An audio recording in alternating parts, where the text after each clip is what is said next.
Hello friends, welcome to Prashant IAS. So friends, last class में हम भारत के प्रधानमंत्री की शक्तियों के बारे में चर्चा कर रहे थे और हमने भारत के प्रधानमंत्री की पहली शक्ति के बारे में चर्चा कर ली थी। सो इस क्लास में हम अपनी चर्चा को आगे बढ़ाएंगे। सो फ्रेंड्स, यहाँ पर स्क्रीन पर आपको एक डायग्राम दिख रहा होगा।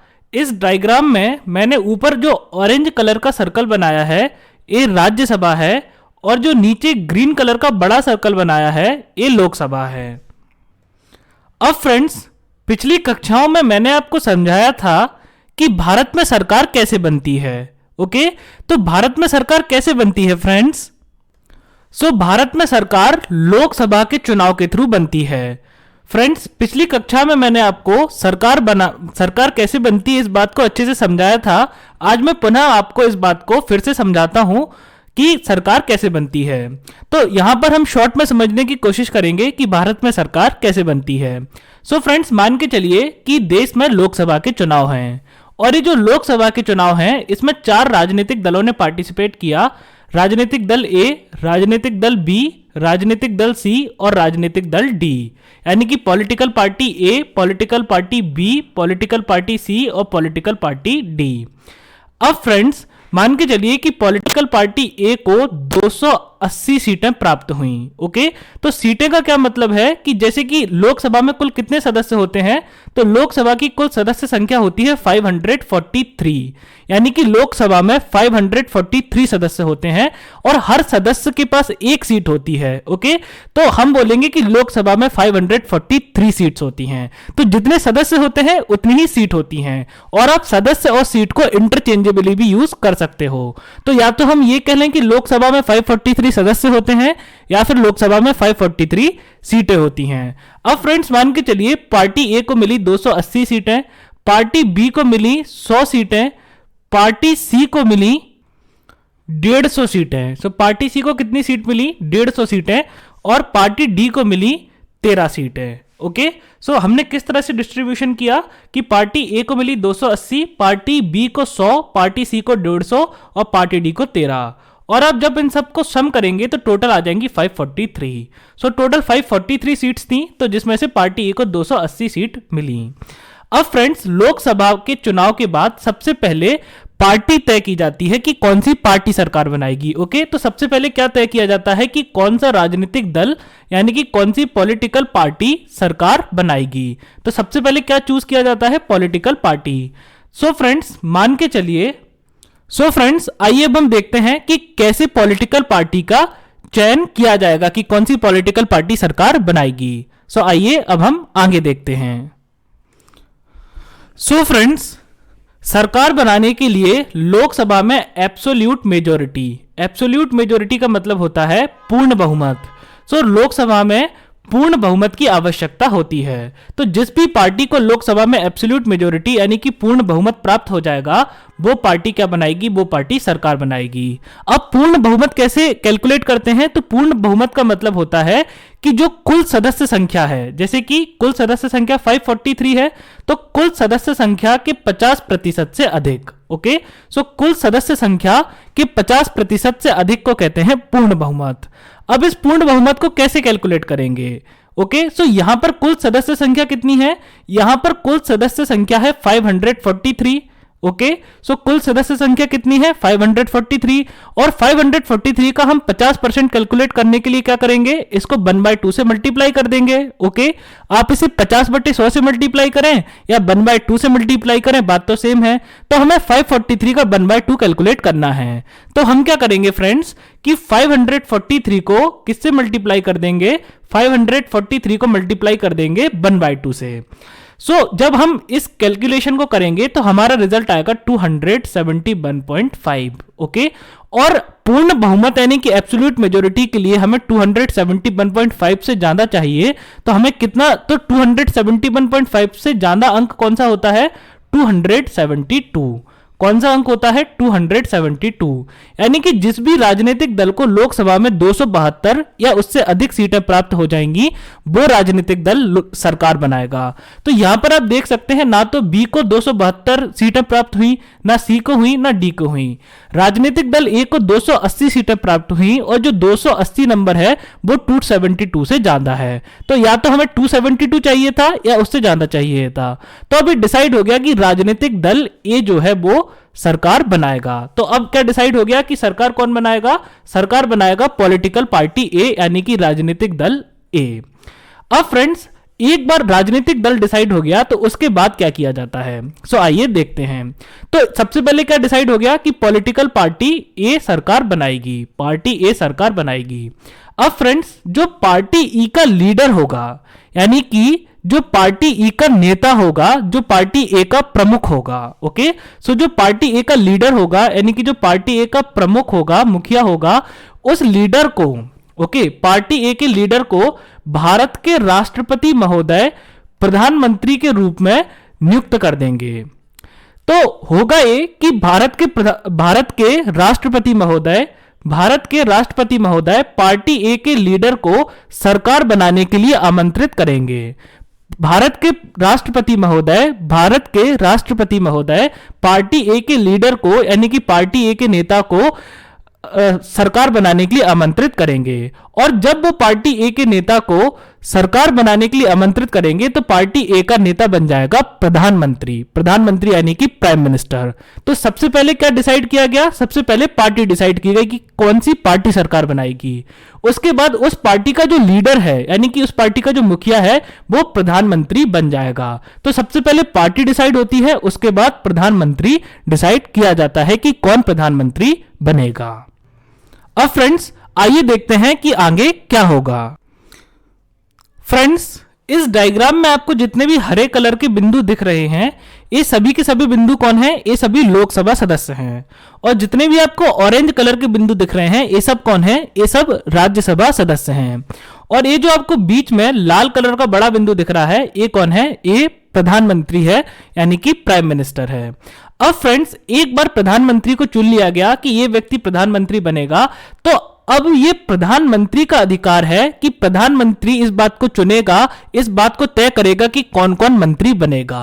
अब प्रधानमंत्री को अपने मंत्री परिषद को चुनने का विशेष अधिकार प्राप्त होता है, यानी कि अब इस बात को तय प्रधानमंत्री करेगा कि कौन कौन से सांसद मंत्री बनेंगे। अब इस बात को तय प्रधानमंत्री करेगा कि कौन कौन से सांसद मंत्री बनेंगे। जैसे कि मान के चलिए प्रधानमंत्री ने तय किया कि ये वाला सांसद जो है ये मंत्री बनेगा, ये वाला मंत्री बनेगा, ये मंत्री बनेगा, ये मंत्री बनेगा। आप लोग स्क्रीन पे देखिए, ये भी मंत्री बनेगा, ये भी मंत्री, ये और जितने भी उसने सिलेक्ट किए ये सब मंत्री बनेंगे। और उसने बोला कि ये जो राज्यसभा वाले सदस्य हैं इनको भी हम मंत्री बनाएंगे। तो जितने भी लोगों को प्रधानमंत्री ने सिलेक्ट किया, जितने भी सांसदों को प्रधानमंत्री ने सिलेक्ट किया, वो सभी के सभी सांसद क्या बन जाएंगे? वो सभी के सभी सांसद मंत्री बन जाएंगे। और उन सभी सांसदों को जो कि मंत्री बन गए हैं, एक साथ मिलकर हम क्या कहेंगे?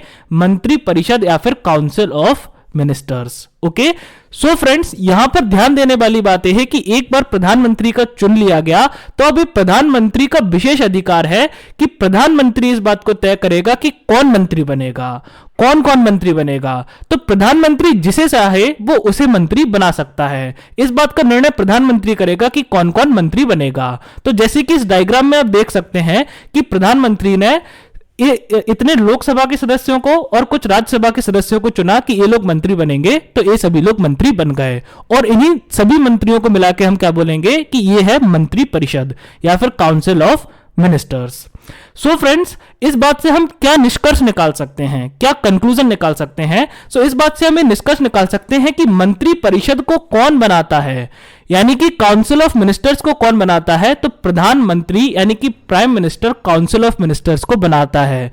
प्राइम मिनिस्टर मंत्री परिषद का निर्माण करता है। मंत्रिपरिषद के सदस्यों को कौन चुनता है? तो प्रधानमंत्री मंत्रिपरिषद के सदस्यों को चुनता है, और प्रधानमंत्री जिन जिन व्यक्तियों को मंत्री पद के लिए सिलेक्ट कर लेता है वो सभी लोग मंत्री बन जाते हैं। यानी कि प्रधानमंत्री का विशेष अधिकार है कि प्रधानमंत्री ही चुनेगा कि कौन कौन व्यक्ति मंत्री बनेंगे। तो जिन जिन सांसदों को प्रधानमंत्री मंत्री के रूप में चुन लेगा वो सभी सांसद क्या बन जाएंगे? मंत्री बन जाएंगे। तो इस पूरी कहानी से हम ये निष्कर्ष निकाल सकते हैं कि मंत्री परिषद यानी कि काउंसिल ऑफ मिनिस्टर्स का निर्माण कौन करता है? काउंसिल ऑफ मिनिस्टर्स यानी मंत्री परिषद का निर्माण प्रधानमंत्री करता है। अब फ्रेंड्स मान के चलिए मंत्री परिषद यानी कि काउंसिल ऑफ मिनिस्टर्स का निर्माण हो गया, तो अब यह भी प्रधानमंत्री का विशेष अधिकार है कि अलग अलग मंत्रालय की किस मंत्रालय को किस मंत्री को दिया जाना है। जैसे मान के चलिए ये वाला जो मंत्री है प्रधानमंत्री ने तय किया कि इसे हम होम मिनिस्टर यानी कि गृह मंत्री बनाएंगे। ये वाला जो मंत्री है इसे हम फाइनेंस मिनिस्टर यानी कि वित्त मंत्री बनाएंगे। ये वाला जो मंत्री है इसे हम रेलवे मिनिस्टर यानी कि रेल मंत्री बनाएंगे। और इस प्रकार से प्रधानमंत्री ने तय किया कि ये जो मंत्री है इसे हम डिफेंस मिनिस्टर यानी कि रक्षा मंत्री बनाएंगे। तो एक बार प्रधानमंत्री ने अपने मंत्रियों को चुन लिया, मंत्री परिषद का निर्माण कर लिया, तो अब ये प्रधानमंत्री का विशेष अधिकार है, ये प्रधानमंत्री की विशेष शक्ति है कि वो जिस मंत्री को जो मंत्रालय देना चाहे वो उस मंत्री को वो मंत्रालय दे सकता है। ओके, तो मंत्रियों में मंत्रालय का वितरण कौन करता है? यानी कि मंत्रियों में अलग अलग विभागों का वितरण कौन करता है? प्रधानमंत्री करता है। और यह भी प्रधानमंत्री का एक विशेष शक्ति है, उसका विशेष अधिकार है। तो इस पूरी कहानी से हम क्या कंक्लूजन निकालें? इस पूरी की पूरी कहानी से हम एक कंक्लूजन निकाल सकते हैं कि प्रधानमंत्री मंत्री परिषद का निर्माण करता है सबसे पहले, यानी कि वो मंत्रियों को चुनता है, और उसके बाद अलग अलग मंत्रियों में वो अपनी इच्छा अनुसार मंत्रालय को बांटता है कि किस मंत्री के पास कौन सी मिनिस्ट्री रहेगी, कौन गृह मंत्री बनेगा, कौन रक्षा मंत्री बनेगा। इस बात का फैसला कौन करता है? प्रधानमंत्री करता है। सो फ्रेंड्स, ये है भारत के प्रधानमंत्री की दूसरी शक्ति। ओके, उसके बाद फ्रेंड्स अब अगला प्रश्न आता है कि who calls the cabinet meetings, यानी कि कैबिनेट मीटिंग्स को कौन बुलाता है, या फिर हम विशुद्ध हिंदी में कहें तो कैबिनेट बैठकों को कौन आहूत करता है। Okay, who calls the cabinet meeting यानी कि कैबिनेट बैठकों को कौन आहूत करता है। सो फ्रेंड्स, जैसे कि मैंने आपको समझाया था कि यदि ये काउंसिल ऑफ मिनिस्टर्स है, ये पूरी की पूरी बॉडी अगर काउंसिल ऑफ मिनिस्टर्स है, तो जो मंत्री परिषद है वो एक बहुत बड़ी बॉडी होती है। ओके, तो यदि पूरे के पूरे मंत्रियों को, पूरे के पूरे मंत्री परिषद के सदस्यों को निर्णय लेने के लिए, नीति बनाने के लिए शामिल कर लिया जाए, तो ना ही तो हेल्दी डिस्कशन हो पाएगा, यानी कि ना ही तो किसी भी मुद्दे पर सही से वाद विवाद हो पाएगा, ना ही चर्चा हो पाएगी, और उस कारण सही से निर्णय नहीं लिए जा सकेंगे।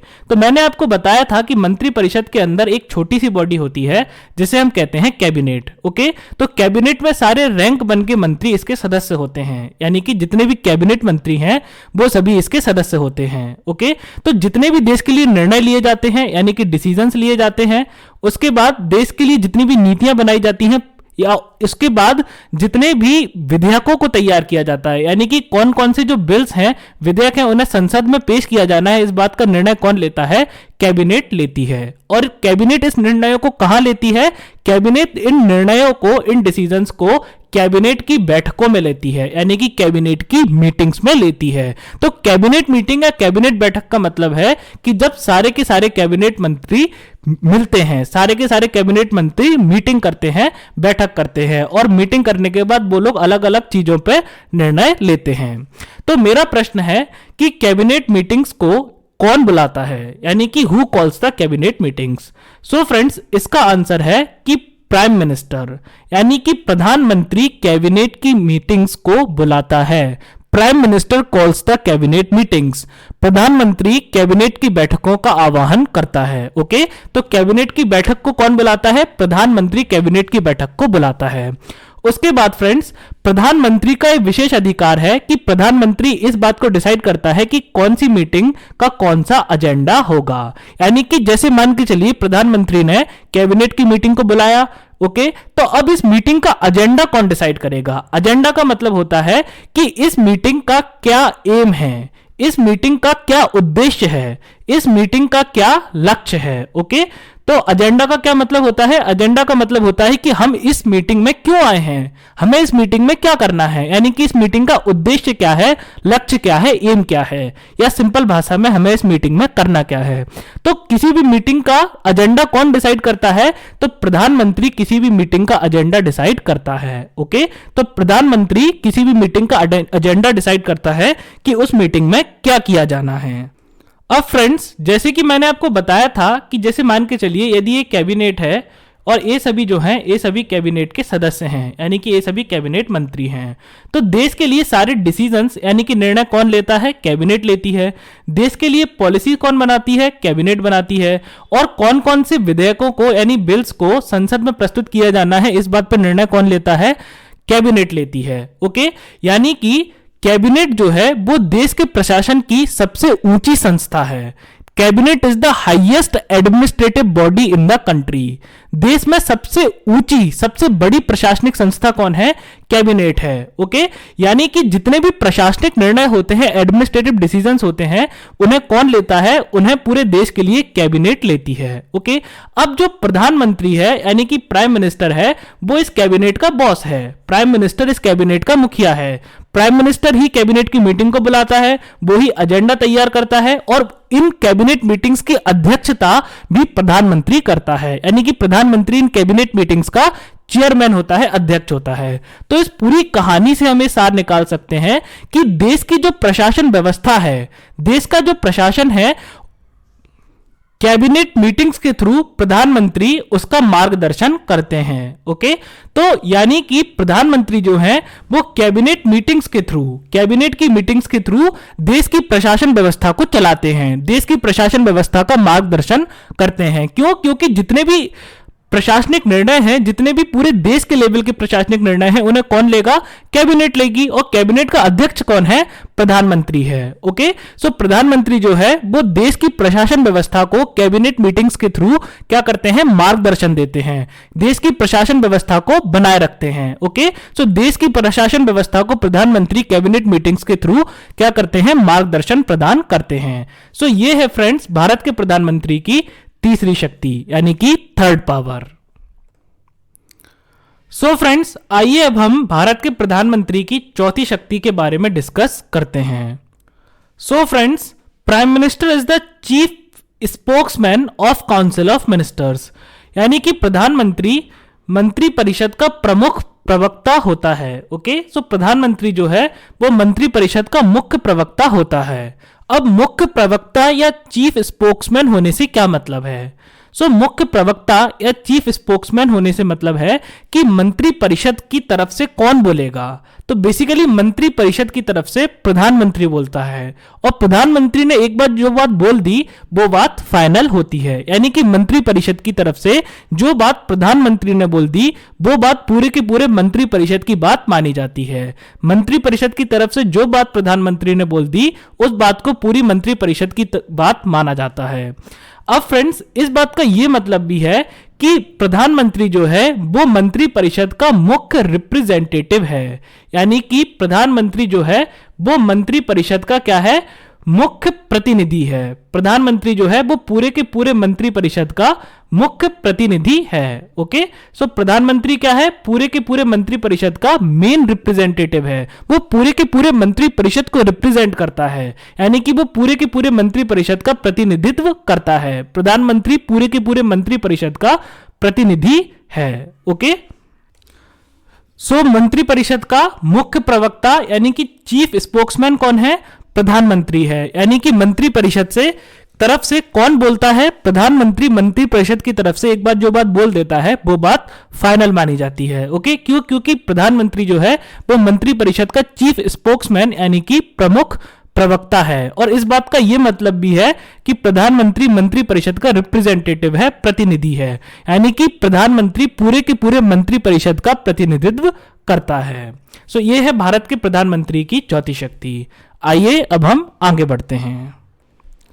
अब फ्रेंड्स, यहां स्क्रीन पर आप देख सकते हैं कि यह है मंत्री परिषद, केंद्रीय मंत्री परिषद यानी कि यूनियन काउंसिल ऑफ मिनिस्टर्स। यह है पार्लियामेंट यानी कि संसद, और ये है भारत के राष्ट्रपति महोदय यानी कि प्रेसिडेंट ऑफ इंडिया। अब फ्रेंड्स, भारत के प्रधानमंत्री का यह कर्तव्य होता है कि वो भारत के राष्ट्रपति को मंत्री परिषद के मामलों के बारे में जानकारी दे। ओके, सो भारत के प्रधानमंत्री का यह कर्तव्य होता है कि वो मंत्री परिषद के मामलों के बारे में, मंत्री परिषद के अफेयर्स के बारे में, यानी कि मंत्री परिषद में क्या चल रहा है, मंत्री परिषद में कौन से कार्य हो रहे हैं, मंत्री परिषद क्या कर रहा है। ओके, सो भारत के प्रधानमंत्री का यह कर्तव्य होता है कि वो मंत्री परिषद के मामलों के बारे में, यानी कि मंत्री परिषद में क्या चल रहा है, मंत्री परिषद में कौन से कार्य हो रहे हैं, इस सब के बारे में भारत के राष्ट्रपति महोदय को जानकारी प्रदान करे। ओके, सो भारत के प्रधानमंत्री का यह कर्तव्य होता है कि वह मंत्री परिषद के मामलों के बारे में, यानी कि मंत्री परिषद में क्या चल रहा है, भारत के राष्ट्रपति महोदय को जानकारी प्रदान करें। उसके अलावा फ्रेंड्स, भारत के प्रधानमंत्री का यह भी कर्तव्य होता है कि वो संसद में, ओके, संसद में किस विधेयक की क्या स्थिति है, संसद में कौन सा विधेयक किस स्तर पर है, इस बारे में भारत के राष्ट्रपति को जानकारी प्रदान करें। अब इस बात से क्या मतलब है कि कौन सा विधेयक किस की क्या स्थिति है या फिर कौन सा विधेयक किस स्तर पर है। तो फ्रेंड्स, मान के चलिए कि एक कोई विधेयक है, यानी कि एक कोई बिल है, उसे लोकसभा ने पास कर दिया है और लोकसभा में से पास होने के बाद उस विधेयक को, यानी कि उस बिल को राज्यसभा भेज दिया गया है और अब राज्यसभा में इस बिल पर क्या होनी है, वोटिंग होनी है, यानी कि इस पर मतदान होना है। तो हम बोलेंगे कि अभी ये जो बिल है वो लोकसभा से पास हो चुका है और राज्यसभा में इस पर वोटिंग होनी है। तो इस बिल की क्या स्थिति है, यानी कि ये बिल किस स्तर पर पहुंचा, इस बिल पर राज्यसभा में वोटिंग होनी है। तो ये इस बिल का, इस विधेयक का संसद में स्तर है। ओके, तो भारत के प्रधानमंत्री यानी कि prime minister of India, Bharat के प्रधानमंत्री का यह कर्तव्य होता है कि वो मंत्री परिषद के मामलों के बारे में और संसद में किस विधेयक का, कौन सा विधेयक किस स्तर पर है, संसद में कौन सा विधेयक किस स्तर पर है, किस विधेयक की क्या स्थिति है, इस बारे में भारत के राष्ट्रपति महोदय को जानकारी प्रदान करें। ओके, सो फ्रेंड्स, इस डिस्कशन से हम क्या निष्कर्ष निकाल सकते हैं, इस चर्चा से हम क्या कंक्लूजन निकाल सकते हैं। तो हम फ्रेंड्स इस चर्चा से कंक्लूजन निकाल सकते हैं कि भारत का प्रधानमंत्री मंत्री परिषद और राष्ट्रपति एवं संसद और राष्ट्रपति के बीच में एक लिंक के रूप में कार्य करता है। लिंक का मतलब होता है कि एक कड़ी के रूप में, एक संपर्क सूत्र के रूप में कार्य करता है। ओके, सो भारत का प्रधानमंत्री मंत्री परिषद और राष्ट्रपति एवं संसद एवं राष्ट्रपति के बीच में एक लिंक के रूप में कार्य करता है। सो ये है भारत के प्रधानमंत्री की पांचवी शक्ति। अब फ्रेंड्स, आइए हम आगे बढ़ते हैं। सो फ्रेंड्स, इस डायग्राम में आप देख सकते हैं कि इस ब्लैक कलर के रेक्टेंगल में मैंने COM यानी कि मंत्री परिषद का चित्र बनाया है और जो लाल कलर का रेक्टेंगल है ये क्या है, एक कैबिनेट है। उसके अलावा ये जितने भी ब्लैक डॉट्स हैं, काले कलर के बिंदु हैं, ये सभी मंत्री हैं और जितने भी नीले कलर के बिंदु हैं ये सभी कैबिनेट मंत्री हैं और ये जो लाल कलर का बिंदु है ये कौन है, ये प्रधानमंत्री है। अब फ्रेंड्स, मैंने आपको बताया था कि जितने भी निर्णय हैं, यानी कि जितने भी डिसीजंस हैं, उसके अलावा जितनी भी पॉलिसीज बनाई जाती हैं, यानी कि जितनी भी नीतियां बनाई जाती हैं, या इसके अलावा जितने भी बिल्स को पार्लियामेंट के समक्ष प्रस्तुत किया जाता है, यानी कि जितने भी विधेयकों को संसद के समक्ष प्रस्तुत किया जाता है, इसके बारे में निर्णय कौन लेता है, कैबिनेट लेती है। ओके, सो फ्रेंड्स, मान के चलिए कि कैबिनेट ने कोई पॉलिसी बनाई। ओके, तो हम मान के चलते हैं कि कैबिनेट ने कोई पॉलिसी बनाई, यानी कि कोई नीति बनाई। अब फ्रेंड्स, कैबिनेट ने ये जो नीति बनाई, तो चूंकि ये नीति कैबिनेट ने बनाई है, इस पॉलिसी को कैबिनेट ने बनाया है, तो अपने आप अब इस बात को मान लिया जाएगा कि इस नीति को पूरे के पूरे काउंसिल ऑफ मिनिस्टर्स यानी कि मंत्री परिषद ने बनाया है। ओके, तो यहां तक मैंने आपको बता दिया था कि यदि कैबिनेट ने कोई नीति बनाई है तो इस बात को मान लिया जाएगा कि पूरे के पूरे मंत्री परिषद ने इस नीति को बनाया है। लेकिन अब हमारा सवाल यहां पर यह है कि इस पॉलिसी को, यानी कि इस नीति को, या फिर इस पॉलिसी डिसीजन को, यानी कि इस नीति, इस निर्णय को पार्लियामेंट के सामने और देश की जनता के सामने कौन अनाउंस करेगा। ओके, यानी कि इस नीति के बारे में संसद को कौन बताएगा, इस नीति के बारे में पार्लियामेंट में कौन अनाउंसमेंट करेगा, और उसके अलावा देश की जनता को इस नीति के बारे में कौन बताएगा। ओके, सो देश की जनता को इस नीति के बारे में कौन बताएगा और पार्लियामेंट को इस नीति के बारे में कौन बताएगा। तो इसका उत्तर है प्रधानमंत्री। यानी कि जब भी मंत्रिपरिषद द्वारा कोई नीति बनाई जाती है तो उस नीति के बारे में संसद में कौन घोषणा करता है, पार्लियामेंट में कौन अनाउंसमेंट करता है, देश का प्रधानमंत्री। उसके अलावा इस नीति के बारे में देश के लोगों को कौन बताता है, देश का प्रधानमंत्री। तो ये प्रधानमंत्री की शक्ति है कि कैबिनेट द्वारा बनाई गई नीति, ओके, तो नीति वास्तव में कौन बनाएगा, कैबिनेट, लेकिन ये माना जाएगा कि इस नीति को मंत्रिपरिषद ने बनाया है। तो हम चाहे बोले मंत्रिपरिषद के द्वारा बनाई हुई नीति या कैबिनेट द्वारा बनाई हुई नीति, बात एक ही है। ओके, तो जब भी मंत्रिपरिषद कोई नीति बनाता है तो उसको, यानी कि कोई भी पॉलिसी डिसीजन लेता है तो उसको संसद के समक्ष कौन प्रस्तुत करता है, यानी कि संसद में उसकी घोषणा कौन करता है, पार्लियामेंट में उसका अनाउंसमेंट कौन करता है, प्राइम मिनिस्टर, और देश की जनता को उसके बारे में कौन बताता है, प्राइम मिनिस्टर। सो ये है भारत के प्रधानमंत्री की छठवीं शक्ति। सो आइए अब हम आगे बढ़ते हैं। सो फ्रेंड्स, आपको स्क्रीन पर फिर से मैंने एक डायग्राम दिखाया है और ये भी मंत्रिपरिषद यानी कि काउंसिल ऑफ मिनिस्टर्स का डायग्राम है। तो ये जो ब्लैक रेक्टेंगल है ये मंत्रिपरिषद है, ग्रीन रेक्टेंगल है ये कैबिनेट है, जितने भी ब्लू डॉट्स हैं वो मंत्री हैं और जितने भी ग्रीन डॉट्स हैं वो कैबिनेट मंत्री हैं, और जो रेड कलर का बड़ा डॉट है ये कौन है, ये प्रधानमंत्री है। अब फ्रेंड्स मान के चलिए ये वाला जो मंत्री है जिसे मैं ब्लैक कलर में बंद कर रहा हूं, ये मान के चलिए फ्रेंड्स ये कौन है, ये रेलवे मिनिस्टर है। ओके, ये कौन है, ये रेल मंत्री है, ये रेलवे मिनिस्टर है।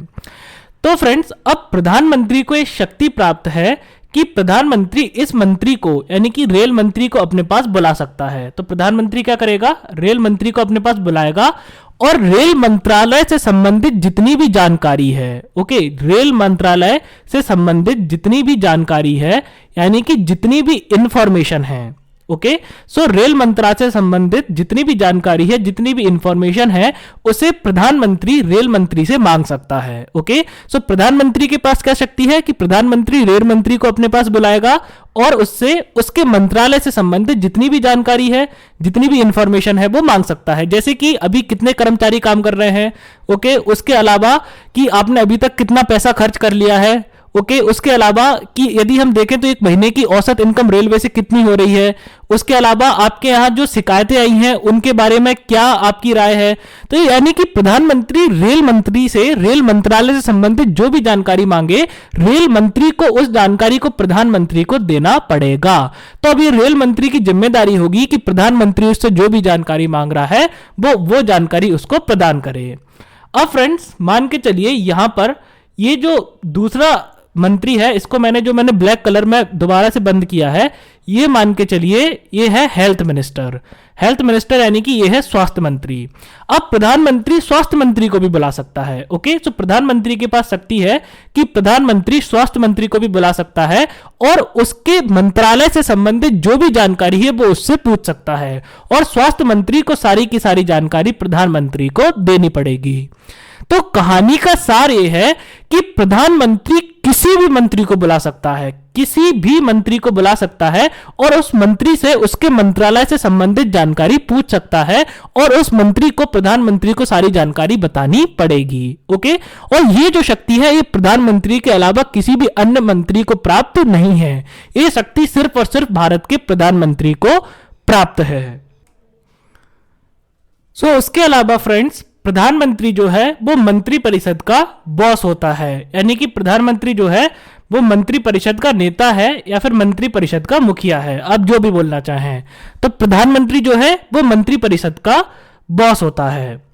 अब फ्रेंड्स मान के चलिए कि ये वाला जो मंत्री है जिसे मैं दोबारा से ब्लैक सर्कल में बंद कर रहा हूं, ये है फाइनेंस मिनिस्टर। ओके, ये कौन है, फाइनेंस मिनिस्टर, यानी कि ये है वित्त मंत्री। सो कौन सा मंत्री है, ये वित्त मंत्री है। और ये जो दूसरा मिनिस्टर है जिसे मैंने फिर से ब्लैक सर्कल में बंद किया, ये है हेल्थ मिनिस्टर। हेल्थ मिनिस्टर यानी कि ये कौन है, स्वास्थ्य मंत्री। अब फ्रेंड्स मान के चलिए स्वास्थ्य मंत्री का कहना है कि इस वर्ष देश के लोगों का स्वास्थ्य बहुत अधिक अच्छा नहीं है। ओके, और बीमारियां भी बहुत ज्यादा हैं, इसलिए मुझे स्वास्थ्य सेवाओं के लिए 2000 करोड़ रुपए का बजट चाहिए। तो मुझे 2000 करोड़ रुपए चाहिए ताकि मैं नए नए अस्पताल खुलवा सकूं, नए नए डॉक्टरों की भर्ती कर सकूं, नए नए मेडिकल उपकरण ले सकूं, ताकि लोगों को बेहतर स्वास्थ्य सेवाएं प्रदान की जा सकें। लेकिन वित्त मंत्री का कहना है कि मेरे पास आपके लिए केवल 1000 करोड़ रुपए हैं, और यदि आप बहुत ज्यादा इंसिस्ट करोगे तो मैं आपको ज्यादा से ज्यादा 1500 करोड़ दे सकता हूं।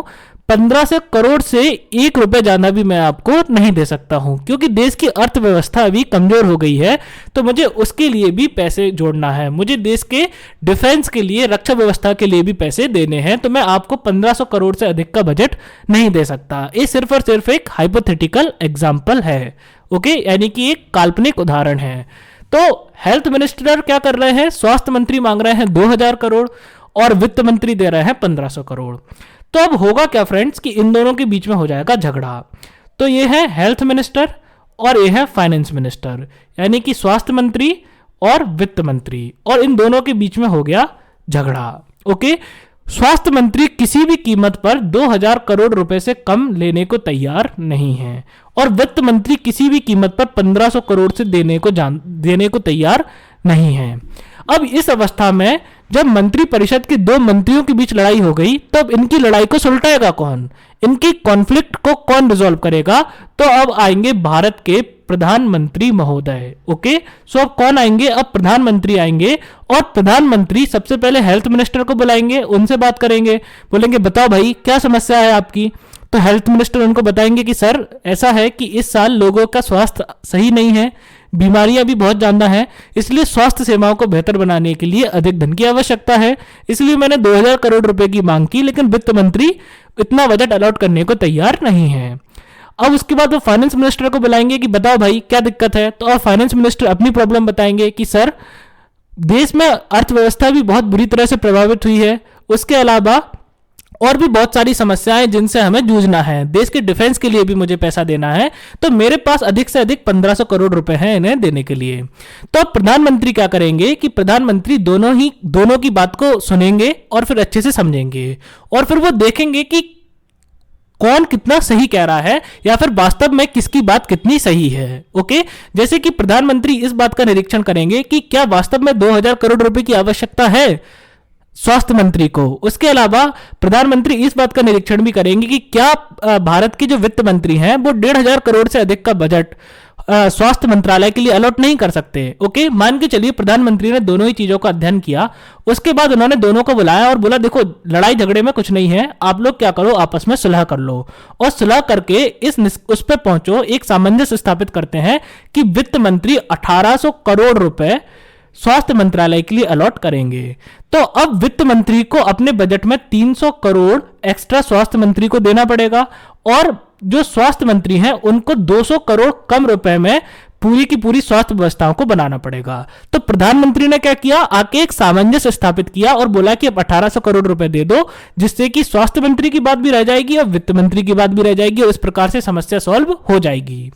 अब फ्रेंड्स एक बार प्रधानमंत्री ने जो निर्णय दे दिया वो निर्णय फाइनल होता है, वो निर्णय अंतिम निर्णय होता है, और अब ये निर्णय स्वास्थ्य मंत्री पर भी बाध्यकारी है और वित्त मंत्री पर भी बाध्यकारी है। और यदि कोई मंत्री प्रधानमंत्री का निर्णय नहीं मानता है या प्रधानमंत्री की सलाह नहीं मानता है, तो प्रधानमंत्री अनुच्छेद 75 खंड 2 यानी कि आर्टिकल 75 क्लॉज 2 का इस्तेमाल करके उस मंत्री को मंत्री परिषद से हटा भी सकते हैं, जैसा कि मैंने आपको कल की क्लास में समझाया था। ओके, कल की या परसों की क्लास में मैंने आपको समझाया था कि प्रधानमंत्री किस प्रकार अनुच्छेद 75 खंड 2 का प्रयोग करके, आर्टिकल 75 क्लॉज 2 का प्रयोग करके स्वास्थ्य मंत्री, वित्त मंत्री या किसी भी मंत्री को उसके पद से हटा सकते हैं। ओके, तो प्रधानमंत्री ने जो निर्णय ले लिया अब वो स्वास्थ्य मंत्री को भी मानना पड़ेगा और वित्त मंत्री को भी मानना पड़ेगा। तो फ्रेंड्स इस पूरी कहानी से हम क्या निष्कर्ष निकाले हैं? तो इस पूरी कहानी से हमें निष्कर्ष निकाल सकते हैं कि प्रधानमंत्री जो है वो मंत्री परिषद का बॉस है, और यदि मंत्री परिषद में या कैबिनेट में कोई झगड़ा होता है किन्हीं दो मंत्रियों के बीच में या दो से अधिक मंत्रियों के बीच में, तो उस झगड़े को कौन सुलझाता है? भारत का प्रधानमंत्री। मंत्री परिषद में आपस में सामंजस्य कौन स्थापित करता है? भारत का प्रधानमंत्री। उसके अलावा प्रधानमंत्री जो है उसका जजमेंट, उसका निर्णय फाइनल होता है, उसने एक बार जो निर्णय दे दिया वो निर्णय ही माना जाएगा। सो फ्रेंड्स ये है भारत के प्रधानमंत्री की सातवीं शक्ति। सो फ्रेंड्स, आइए अब हम आगे बढ़ते हैं। सो फ्रेंड्स, यहां पे ब्लैक रेक्टेंगल में मैंने फिर से मंत्री परिषद यानी कि काउंसिल ऑफ मिनिस्टर्स को बनाया है, और ये जो बड़ा वाला रेड डॉट है ये प्रधानमंत्री है, और बाकी के जितने भी ब्लू डॉट्स हैं इनमें सारे के सारे मंत्री शामिल हैं। अब फ्रेंड्स, मान के चलिए कि कैबिनेट ने कोई निर्णय लिया, ओके, कैबिनेट ने कोई डिसीजन लिया, और जैसे कि मैंने आपको बताया था कि यदि कैबिनेट कोई निर्णय लेती है तो स्वतः वो अपने आप पूरे के पूरे मंत्री परिषद यानी कि काउंसिल ऑफ मिनिस्टर्स का निर्णय बन जाता है। ओके, तो कोई यदि कैबिनेट ने कोई निर्णय लिया और वो निर्णय यदि वो निर्णय किसी पूरे के पूरे मंत्री परिषद का निर्णय बन रहा है, काउंसिल ऑफ मिनिस्टर्स का निर्णय बन रहा है, तो इस बात का क्या मतलब है। चलिए यहां पर पहले हम साइड में कैबिनेट को भी ड्रॉ कर लेते हैं ताकि आपको और अच्छे से समझ में आए। सो फ्रेंड्स, यहां पर ग्रीन कलर के रेक्टेंगल में मैंने कैबिनेट को भी ड्रॉ कर दिया है। ओके, और ये जो बड़ा वाला रेड डॉट है ये कौन है, प्रधानमंत्री यानी कि प्राइम मिनिस्टर। सो मैंने आपको बताया था कि सारे के सारे डिसीजंस प्रैक्टिकली कौन लेता है, कैबिनेट लेती है। अब मान के चलिए, और कैबिनेट कोई भी निर्णय जब लेती है तो वो निर्णय अपने आप किसका निर्णय बन जाता है, पूरे के पूरे काउंसिल ऑफ मिनिस्टर्स यानी कि मंत्री परिषद का निर्णय बन जाता है। अब फ्रेंड्स, कोई निर्णय मंत्री परिषद का निर्णय बन रहा है। ओके, कोई निर्णय यदि सामूहिक रूप से मंत्री परिषद का निर्णय है, इस बात का क्या मतलब है कि जितने भी मंत्री हैं, मंत्री परिषद के जितने भी मंत्री हैं वो सभी उस निर्णय से राजी हैं। ओके, सो यदि कोई निर्णय पूरे के पूरे मंत्री परिषद का सामूहिक निर्णय है तो इस बात का यह मतलब है कि सभी के सभी मंत्री उस निर्णय से राजी हैं, यानी कि ए मंत्री भी राजी है, ए भी राजी है, ए भी राजी है, कैबिनेट तो पूरा का पूरा राजी है, ए भी राजी है, सभी मंत्री इस निर्णय से राजी हैं। लेकिन फ्रेंड्स, मान के चलिए यदि ऐसा हो कि कोई एक मंत्री, जैसे कि इस मंत्री जिसे मैंने ब्लैक सर्कल में बंद किया है, ये मंत्री इस निर्णय से राजी नहीं है। ओके, तो इस मंत्री ने बोला कि मैं कैबिनेट के इस निर्णय से एग्री नहीं हूं, और यदि एक भी मंत्री कैबिनेट के निर्णय से एग्री नहीं है तब तक उस निर्णय को, तो जब तक ये मंत्री भी कैबिनेट के उस निर्णय से एग्री नहीं हो जाएगा, राजी नहीं हो जाएगा, तब तक हम उस निर्णय को मंत्री परिषद का सामूहिक निर्णय नहीं बोलेंगे। तो जैसे कि मैंने आपको पिछली क्लास में भी समझाया था, तो अब चूंकि जो मंत्री है वो इस निर्णय से राजी नहीं है, तो प्रधानमंत्री क्या करेंगे, प्रधानमंत्री इस मंत्री को अपने पास बुलाएंगे कि हमारे पास आओ, और उससे पूछेंगे कि क्या प्रॉब्लम है, और प्रधानमंत्री उसको दो ऑप्शंस देंगे। पहला ऑप्शन क्या है कि आप बताओ क्या प्रॉब्लम है, हम आपकी प्रॉब्लम को सॉल्व करेंगे और आप इस निर्णय से राजी हो जाओ।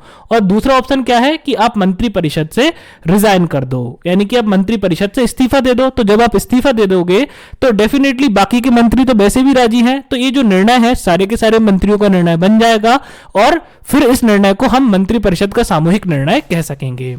लेकिन ये जो मंत्री है बड़ा जिद्दी मंत्री है, ये बोल रहा है कि ना तो मैं राजी होऊंगा और ना मैं रिजाइन करूंगा। तो फ्रेंड्स, यदि ये जो मंत्री है वो यदि राजी भी नहीं होता है और रिजाइन भी नहीं करता है, तो ऐसी स्थिति में क्या होगा कि ये जो निर्णय है वो मंत्री परिषद का सामूहिक निर्णय नहीं कहलाएगा। और जब तक मंत्री परिषद किसी निर्णय को सामूहिक रूप से नहीं लेगा, तब तक मंत्री परिषद को लोकसभा के प्रति सामूहिक रूप से उत्तरदायी कैसे ठहराया जाएगा। और संसदात्मक शासन प्रणाली कहती है कि मंत्री परिषद जो है वो संसद के निचले सदन यानी कि लोकसभा के प्रति सामूहिक रूप से उत्तरदायी होना चाहिए। लेकिन जब तक एक मंत्री भी राजी नहीं है, तो जो मंत्री परिषद है वो सामूहिक रूप से यानी कि कलेक्टिवली लोकसभा के प्रति उत्तरदायी कैसे बनेगा। तो ऐसी अवस्था में प्रधानमंत्री महोदय क्या करेंगे कि आर्टिकल 75 क्लॉज 2 का उपयोग करेंगे, और वो राष्ट्रपति को सलाह देंगे कि सर आप इस मंत्री को हटा दीजिए, ये बहुत ज्यादा इनडिसिप्लिन्ड, अनुशासनहीन मंत्री है। ओके, और इसके कारण मंत्री परिषद को सामूहिक रूप से उत्तरदायी नहीं बनाया जा रहा है। तो अब भारत के राष्ट्रपति महोदय क्या करेंगे कि वो प्रधानमंत्री की सलाह पर इस मंत्री को मंत्री परिषद से हटा देंगे। ओके, तो जैसे ये मंत्री परिषद से हटेगा तो बाकी के मंत्री तो वैसे भी राजी हैं, तो अब ये जो निर्णय है, अब ये जो डिसीजन है वो मंत्री परिषद का सामूहिक निर्णय कहलाएगा, यानी कि कलेक्टिव डिसीजन कहलाएगा। ओके, और अब चूंकि इस निर्णय को मंत्री परिषद ने सामूहिक रूप से लिया है, इसलिए पूरे के पूरे मंत्री परिषद को सामूहिक रूप से लोकसभा के प्रति उत्तरदायी ठहराया जा सकता है, यानी कलेक्टिवली लोकसभा के प्रति रिस्पॉन्सिबल ठहराया जा सकता है।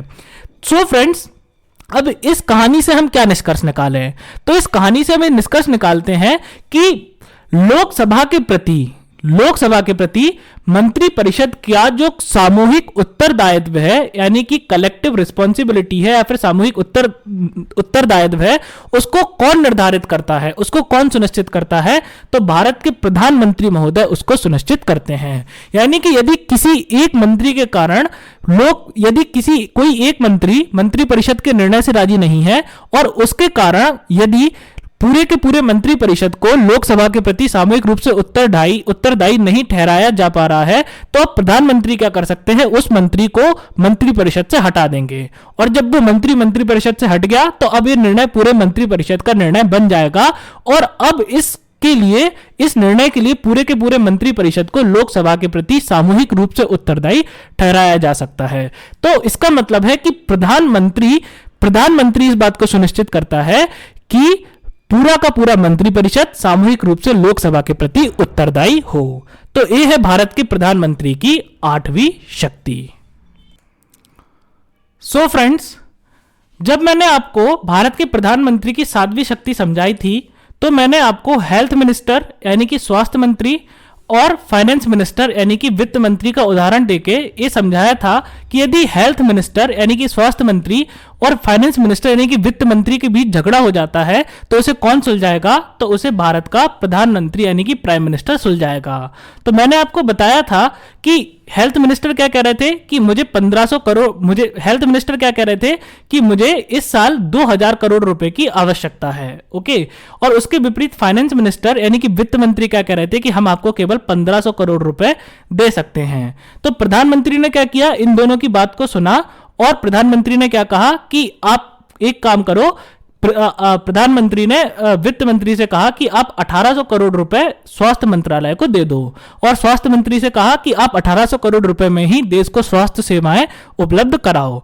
तो मैंने आपको यह समझाया था कि यदि कोई भी दो मंत्रियों के बीच में झगड़ा होता है, मान के चलिए यह है पहला मंत्री और यह है दूसरा मंत्री, यदि इन दोनों मंत्रियों के बीच में कोई झगड़ा होता है तो इनको झगड़े को कौन सुलझाएगा? भारत का प्रधानमंत्री इसके झगड़े को सुलझाएगा। भारत का प्रधानमंत्री इनके झगड़े को सुलझाएगा। यदि मंत्री परिषद के, मान के चलिए ये सब मंत्री परिषद के मंत्री हैं। ओके, अब मान के चलिए ये ब्लैक कलर में मैंने जितने भी डॉट्स बनाए हैं ये सभी मंत्री हैं, और जो मैंने ग्रीन कलर में डॉट्स बनाए हैं ये सभी भी मंत्री हैं। अब जो ब्लैक कलर वाले डॉट्स के मंत्री हैं और ये जो ग्रीन कलर वाले डॉट्स के मंत्री हैं, इन पर यदि इनके बीच में यदि किसी बात को लेकर झगड़ा हो जाए, यानी कि जो ब्लैक वाले मंत्री हैं ये कुछ और कह रहे हैं और जो ग्रीन वाले मंत्री हैं वो कुछ और कह रहे हैं, और दोनों किसी भी कीमत पर एक सामंजस्य पर आने को तैयार नहीं है, तो ऐसी अवस्था में इनके झगड़े को कौन सुलझाएगा? तो भारत के प्रधानमंत्री महोदय यानी कि प्राइम मिनिस्टर ऑफ इंडिया इनके झगड़े को सुलझाएंगे और वो दोनों को समझाकर एक सामंजस्य पर लेके आएंगे, और जो मंत्री उनकी बात को नहीं मानेगा वो अनुच्छेद 75 खंड 2 का इस्तेमाल करके उसको दंडित भी कर सकते हैं। तो फ्रेंड्स, इस बात को मैंने आपको दोबारा इसलिए बताया है क्योंकि इससे हम एक और कंक्लूजन निकाल सकते हैं, जिससे कि भारत के प्रधानमंत्री की 9वीं शक्ति सामने आती है। तो क्या है वो कंक्लूजन? तो वो कंक्लूजन ये है कि भारत का प्रधानमंत्री सरकार के अंदर, तो मैंने आपको बताया था कि आम भाषा में हम मंत्री परिषद को ही सरकार कहते हैं, तो भारत का प्रधानमंत्री सरकार के अंदर यानी कि काउंसिल ऑफ मिनिस्टर्स या फिर मंत्री परिषद के अंदर सामंजस्य को स्थापित करता है, यानी कि कोऑर्डिनेशन लाता है। ओके, तो मंत्री परिषद के अंदर कोऑर्डिनेशन को कौन एस्टेब्लिश करता है? मंत्री परिषद के अंदर सामंजस्य को कौन स्थापित करता है? तो मंत्री परिषद के अंदर सामंजस्य को भारत का प्रधानमंत्री स्थापित करता है। प्रधानमंत्री इस बात का ध्यान रखता है कि कोई भी मंत्री आपस में ना लड़े और सभी मंत्री मिलजुल कर एक साथ काम करें। तो सारे के सारे मंत्री मिलजुल कर देश के भले के लिए काम करें, इस बात को सुनिश्चित कौन करता है? भारत का प्रधानमंत्री। ओके, तो सरकार के अंदर यानी कि मंत्री परिषद के अंदर कोऑर्डिनेशन या फिर सामंजस्य स्थापित कौन करता है? भारत का प्रधानमंत्री मंत्री परिषद के अंदर सामंजस्य स्थापित करता है। सो फ्रेंड्स, आज हमने जो भी पढ़ा, यदि हम उस चीज को कंक्लूड करना चाहें तो हम क्या कंक्लूजन निकाल सकते हैं, यानी कि हम क्या निष्कर्ष निकाल सकते हैं। तो आज हमने जो भी पढ़ा उसके आधार पर हम ये निष्कर्ष निकाल सकते हैं कि प्रधानमंत्री जो है यानी कि प्राइम मिनिस्टर जो है वो संसदात्मक शासन प्रणाली में सबसे अधिक महत्वपूर्ण राजनीतिक व्यक्ति होता है, यानी कि prime minister is the most important political person in the parliamentary form of government. Okay, तो जहां भी संसदात्मक शासन प्रणाली होगी, वहां जैसे कि भारत में संसदात्मक शासन प्रणाली है, तो जहां पर भी संसदात्मक शासन प्रणाली होगी वहां पर प्रधानमंत्री मोस्ट इंपॉर्टेंट यानी कि सबसे आवश्यक, सबसे महत्वपूर्ण राजनीतिक व्यक्ति होता है। तो हम इस पूरी कहानी के आधार पर यह निष्कर्ष निकालते हैं कि जो दूसरा स्कूल ऑफ थॉट था, ओके, यानी कि जो सेकंड स्कूल ऑफ थॉट था, जो कि यह मानता था कि प्रधानमंत्री मंत्री परिषद की आधारशिला है, prime minister council of ministers की चीफ स्टोन है, प्रधानमंत्री मंत्री परिषद की आधारशिला है, प्रधानमंत्री सबसे अधिक महत्वपूर्ण मंत्री है। तो दूसरा स्कूल ऑफ थॉट जो है वो बिल्कुल सही है। ओके, सो फ्रेंड्स, हम इस पूरी की पूरी कहानी के आधार पर यह निष्कर्ष निकालते हैं कि प्रधानमंत्री अन्य सभी मंत्रियों से अधिक महत्वपूर्ण होता है, अन्य सभी मंत्रियों से अधिक शक्तिशाली होता है। ओके, और अन्य मंत्री जो हैं वो प्रधानमंत्री के समान ना ही तो महत्वपूर्ण होते हैं, ना ही वो प्रधानमंत्री के समान शक्तिशाली होते हैं। तो देश में सबसे शक्तिशाली मंत्री कौन होता है, सबसे शक्तिशाली ऑफिसर कौन होता है, तो वो होता है प्रधानमंत्री। ओके, सो प्रधानमंत्री सबसे इंपॉर्टेंट, सबसे महत्वपूर्ण मंत्री है, सबसे शक्तिशाली मंत्री है। प्रधानमंत्री के ऊपर पूरे के पूरे मंत्री परिषद का अस्तित्व निर्भर करता है, पूरे के पूरे मंत्री परिषद का अस्तित्व टिका हुआ होता है। और उसके अलावा प्रधानमंत्री जो है वो सबसे अधिक महत्वपूर्ण राजनीतिक व्यक्ति होता है। सो ये है आज की क्लास का कंक्लूजन यानी कि निष्कर्ष। सो फ्रेंड्स, आज के लिए बस इतना ही। यदि आपको लेक्चर अच्छे से समझ में आया हो तो वीडियो को लाइक करें, चैनल को सब्सक्राइब करें, कमेंट करें और बेल आइकन प्रेस करके ऑल सेलेक्ट करें ताकि यूट्यूब आपको हर क्लास का नोटिफिकेशन भेजता रहे। फ्रेंड्स, नोट्स की लिंक मैंने वीडियो के डिस्क्रिप्शन में डाल दी है और आप मेरी वेबसाइट www.prashanties.com से भी नोट्स को डाउनलोड कर सकते हैं।